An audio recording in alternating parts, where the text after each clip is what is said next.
Hello everyone. तर आज आहे माझ्याकडे हळदी कुंकवाचा कार्यक्रम.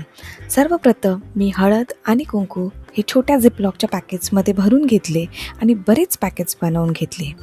यावेळी मी हळदी कुंकवासाठी वाण म्हणून 5 वेगवेगळ्या गोष्टी घेऊन आलेली आणि म्हटलं एक पोटली बॅगमध्ये भरून आपण ते वाण म्हणून देऊया. असं म्हटलं जातं की लग्नानंतर 5 वर्ष आपण सौभाग्याच्याच गोष्टी वाण म्हणून दिल्या पाहिजे. म्हणून मी ह्यावेळी नेल पॉलिश, हेअर क्लिप, सिंदूर, टिकली आणि साडी पिन घेऊन आलेली, जे मी सगळ्या पोटली बॅगमध्ये पॅक केले. आणि ह्या सगळ्या गोष्टी स्त्रियांना खूप आवडतात म्हणून मी घेऊन आलेली. आणि पोटली बॅग पॅक केल्यानंतर खूप सुंदरही दिसत होते. तसेच एका बाजूला मम्मींची लाडू बनवण्याची तयारी सुरू होती. तसेच त्यांचे जेव्हा लाडू बनवून झाले तेही मी झिपलॉकच्या पॅकेट्समध्ये पॅक करून घेतले आणि त्याचेही मी बरेच पॅकेट्स भरून घेतले. आज आम्ही विवांचं बोरनान करायचंही ठरवलेलं. सो त्यासाठी मी लगेच बॅकड्रॉपची तयारी करायला घेतली. हे बॅकड्रॉपला जे डेकोरेशनचं सामान आहे ते गेल्या वर्षीचंच आहे आणि जेवढं माझ्याने जमलं तेवढ्यामध्ये मी पटापट डेकोरेशन करून घेतलं.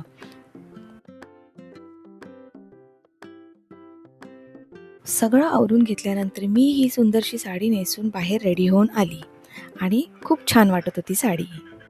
सुरुवात आम्ही विवांच्या बोरनांनीच केली. बोरनान म्हणजे काय?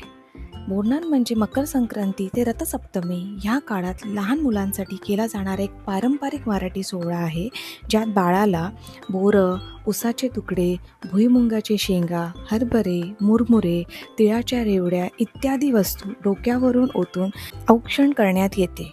बदलत्या ऋतुमानाशी जुळवून घेण्यासाठी आणि बाळ निरोगी राहावे यासाठी हे करतात, जे बाळाच्या आयुष्यात सुखसमृद्धी आणि सौभाग्यासाठी केले जाते.